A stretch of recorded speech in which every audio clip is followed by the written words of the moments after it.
खलिकोट विजेडी दल तरफ 110तम विजु जयंती पृथक पृथक भाव दुई गोष्ठी पालन कर खलिकोट विजेडी राजनीति को चलचंचल कर प्रथमे 10 घंटा समय खलिकोट बसस्टाण्ड पूर्वतन नगरपाल चित्तरंजन माझी नेतृत्व में खलिकोट एनएससी युवकर्मी ढोल बाजा बजाई गांधी मूर्ति में पुष्पमाल दे खलिकोट परिक्रमा कर निर्मल झरजाई विजुबाबू प्रतिमूर्ति में पुष्पमाल देले।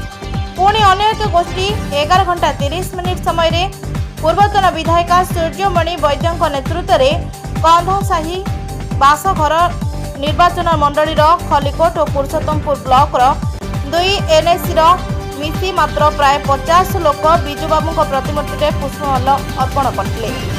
नवनिर्वाचित विजेडी कर्मकर्ता मध्य ब्लॉक सभापति प्रफुल्ल चंद्र साहू, नगर सभापति राममोहन पंडा, शरणार्थी नेत्री राज्य संपादक मीता मिश्र और अन्य उपस्थित थे।